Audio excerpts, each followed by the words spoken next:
ర్యాంకుల వల్ల మరో Narayana college student బలి అయ్యాడు. విజయవాడలోని వాగ్దేవి భవన్ క్యాంపస్లోని నారాయణ కళాశాలలో విద్యార్థి ఆత్మహత్య చేసుకున్నాడు. ఇంటర్మీడియట్ 2వ సంవత్సరం చదువుతున్న మను చక్రవర్తి పెరుగుతున్న విద్యా ఒత్తిడి కారణంగా నిరాశకు గురయ్యాడని తోటి స్టూడెంట్స్ చెప్పారు.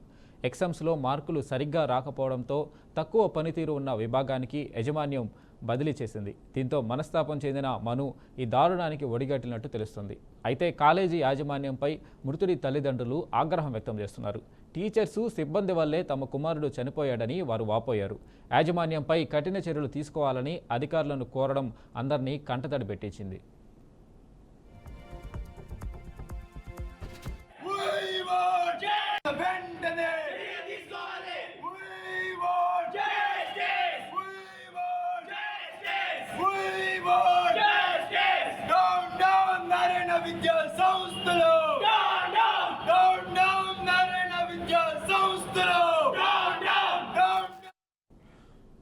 నెల్లూరు జిల్లా కరేడు ఉప్పరపాలెం సహా 3 గ్రామాల్లో ఇండో సోలార్ ప్రాజెక్టుకు కరేడు వద్ద 4832 ఎకరాల భూమి కేటాయించింది.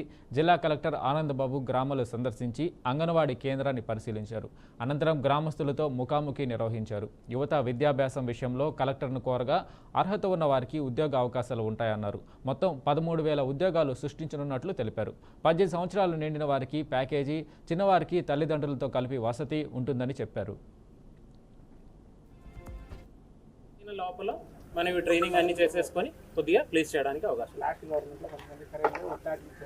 ఏ విధంగా కాంపెన్సేషన్ కానీ ఇస్తారని డౌట్ ఇవన్నీ కూడా వాళ్ళతో క్లియర్ చేయడం జరిగింది. నేను ఆధ్వర్యంలో వాళ్ళకు ఉన్న డౌట్లన్నీ కూడా మాక్సిమం క్లియర్ చేయడం జరిగింది.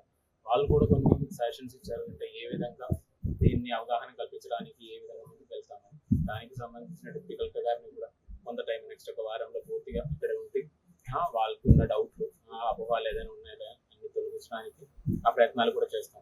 అదే కాకుండా సచివాలయంలో కూడా కొంతమంది రైతులతో మాట్లాడడం జరిగింది. ఖచ్చితంగా అందరితో కూడా మాట్లాడుకొని అందరినీ సమన్వయం చేసుకొని ఎటువంటి ఇబ్బందులు లేకుండా ఇది ముందుకు తీసుకెళ్తామనుకుంటున్నాము. ఇప్పటికీ కొంతమంది రైతులు మనకు ముందుకు వచ్చి బిఎల్ఎంసీ నెగోసియేషన్ కమిటీలో కూడా ముందుకు వచ్చి కొన్ని ల్యాండ్ ఇవ్వడం అయితే జరిగింది. దానిలో ప్రైవేట్ అంటే గవర్నమెంట్ నెగోసియేషన్స్ ద్వారా సుమారుగా ఎకరానికి ఒక 20 lakhs దాకా కూడా ఫిక్స్ చేయడం జరిగింది. సో మనకు వాలంటరీగా ఎవరైతే ముందుకు వచ్చి ఇచ్చిన వాళ్ళు ఉన్నాయో వాళ్ళందరూ కూడా మనం ల్యాండ్ రేట్స్ 20 lakhs, దాంతో పాటు ఒకవేళ తోటలు కానీ బోర్లు కానీ లేదంటే సపోటా కానీ మామిడి కానీ అదేవిధంగా ఫిషరీస్ కానీ ఏదైనా ఉన్నట్లయితే ల్యాండ్ రేట్ కాకుండా అదనంగా స్ట్రక్చర్ వాల్యూ పేమెంట్స్ కూడా. ఏపీ డిప్యూటీ సీఎం పవన్ కళ్యాణ్పై ఎమ్మెల్సీ బొమ్మ ఇజ్రాయెల్ వివాదాస్పద వ్యాఖ్యలు చేశారు. పార్టీ పెట్టిన వారు సీఎం కావాలనుకుంటారు, కానీ పవన్ కళ్యాణ్ మరో 15 ఏళ్లు చంద్రబాబు పాలేరుగానే ఉంటాను అంటున్నారని విమర్శించారు. అన్న చిరంజీవి ప్రజారాజ్యం పార్టీని కాంగ్రెస్ పార్టీలో కలిపాడు, తమ్ముడు జనసేన పార్టీని బీజేపీలో కలుపుతాడంటూ సంచలన వ్యాఖ్యలు చేశారు. అయితే ఇజ్రాయెల్ కామెంట్లను ఎమ్మెల్యే గిడ్డి సత్యనారాయణ ఖండించారు. ఫోన్లో ఇజ్రాయెల్కు మాస్ వార్నింగ్ ఇచ్చినట్టు తెలుస్తుంది.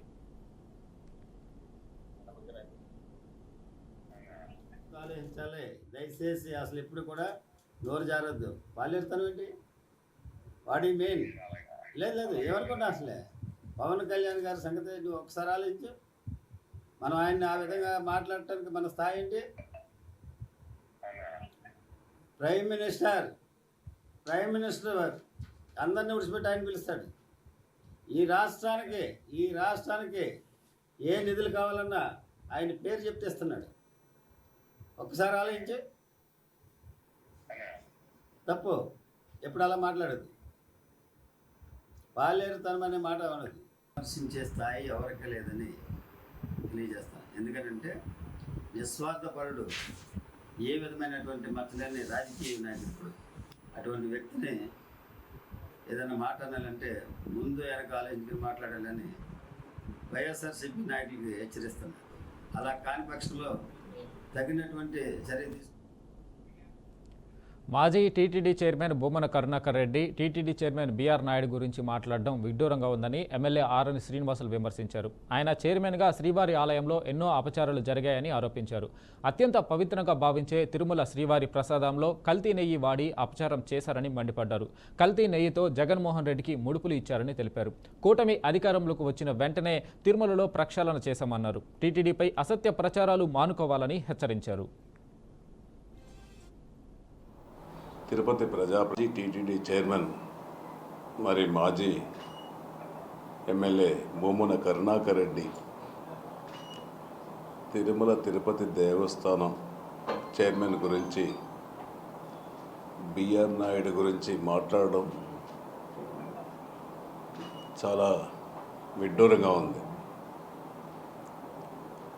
గత ప్రభుత్వంలో తిరుపతి ప్రజాప్రతినిధిగా తిరుమల తిరుపతి దేవస్థాన ట్రస్ట్ చైర్మన్గా ఎన్ని అపచారాలు ఎన్ని అపశృతులు జరిగిందో ఒకసారి కరుణాకర్ రెడ్డిని ఆత్మవిమర్శ చేసుకోవాలనేసి కూడా నేను కరుణాకర్ రెడ్డిని అడుగుతున్నా. తిరుపతి తిరుమల దేవస్థానంలో అటువంటి దేవునికి నైవేద్యం సమర్పించే అన్నప్రసాదాలు, లడ్డు, నెయ్యి కల్తీ నెయ్యి నువ్వు వాడి అపచారం చేయలేదా? వాళ్ళు గత ప్రభుత్వంలో మేము ఉన్నాము, మేము రౌడీజం చేస్తాము, మేము కొడతాము, చంపేస్తామని వాళ్ళ నాయకుడు జగన్మోహన్ రెడ్డి గారు రప్పా రప్పా అన్నట్టు వీళ్ళు ఇక్కడ రప్పా రప్పా సామాన్యున ఒక దళితుణ్ణి ఎట్టు పడితే అట్టు, ఎలా పడితే అలాగా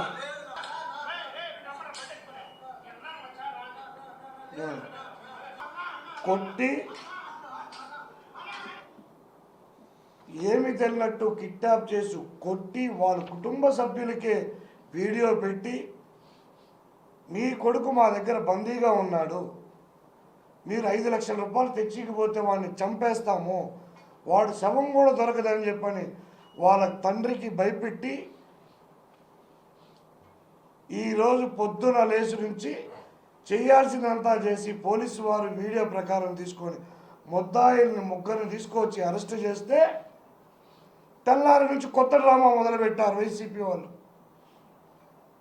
దినేష్ జనసేన అంట, ఇంకొక అతను జనసేన రౌడీలంట, ఆర్ఎన్ శ్రీనివాసులు గారితో ఉంటారు. కళ్ళకు కట్టట్టు వీడియో మీ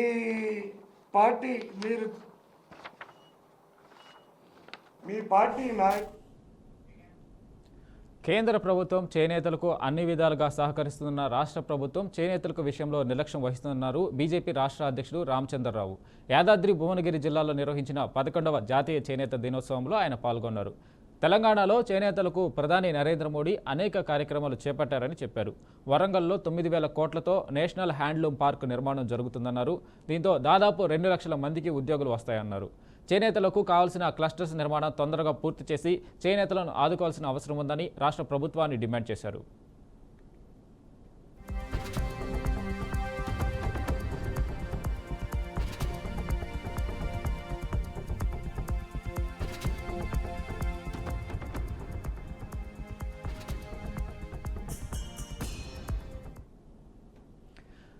వికారాబాద్ జిల్లా దిర్సంపల్లి గ్రామంలో విషాదం చోటు చేసుకుంది. సర్వే నెంబర్ 15-16లో కొంతకాలం క్రితం కృష్ణాచారి అనే వ్యక్తి గ్రామ పంచాయతీ అనుమతులు లేఅవుట్ చేశాడు. దిర్సంపల్లి గ్రామానికి చెందిన శ్రీశైలం ఈ లేఅవుట్లో ఫ్లాట్లు కొనుగోలు చేసి రిజిస్ట్రేషన్ చేసుకున్నాడు.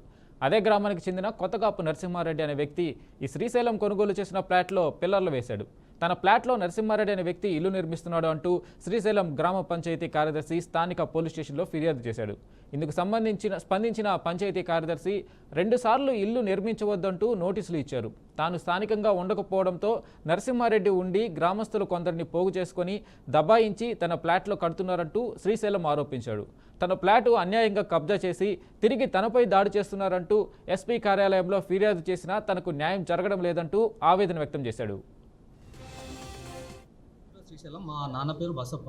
నేను 2005లో ఒడ్ల కృష్ణ అనే క్యాండిడేట్ దగ్గర నేను ఈ సర్వే నెంబర్ 16/1 దాంట్లో డాక్యుమెంట్ రాసుకున్నాము. అప్పట్లో ఇది నా పేరు మీద రాసుకున్నాం. అదే డాక్యుమెంట్ని 2014లో నా పేరు మీద రిజిస్ట్రేషన్ చేసుకున్నా. నేను ప్రజెంట్ వికారాబాద్లో ఫోటో స్టోర్ నడుపుతున్నాను. నేను ఇక్కడ లోకల్లో లేకుండా ఈ క్యాండిడేట్లు లాస్ట్ ఇయర్ నా ప్లాట్ల కబ్జాకు వస్తుందని చెప్పేసి నేను సెక్రటరీకి పోయి కంప్లైంట్ ఇచ్చిన. 2014లో. మళ్ళీ ఎట్లా ఇక నా ప్లాట్ని కబ్జా చేసి కడుతున్నా అంటే నేనే చెప్పినారా, నువ్వు ఎస్పీతో పోయినావు, డిఎస్పీతో పోయినావు, మొత్తం టోటల్ ఎంత పెద్ద లెవెల్ అన్నా పోరా, నువ్వు ఎంతవరకు పోతావు, నువ్వు లాస్ట్కి ఏడుకోయినా సరే నా దగ్గరికి రావాలి, నా దగ్గరికి వచ్చినా కానీ పంచాయతీ అవుతుంది, నువ్వు ఎట్లా పోతావు, నువ్వు వాళ్ళ దగ్గరికి, నువ్వు ఎట్లా వస్తావు, నువ్వు ప్లాట్ కాడికి రా, నీ సంగతి చూసుకుంటా అని చెప్పేసి నన్ను ఇప్పటికి 2 సార్లు బ్లాక్మెయిల్ చేశాడు అన్న. సరే అని చెప్పేసి భయంతో నేను రాలే. ఇప్పుడు తప్పని పరిస్థితిలో నేను ప్లాట్ కాడికి వస్తే నన్ను గౌరు గారి సర్వారెడ్డి, తన భార్య బాలరెడ్డి, భగవంత్ రెడ్డి కలిసి మా మీద హ్యాండ్ హ్యాండిల్ చేసి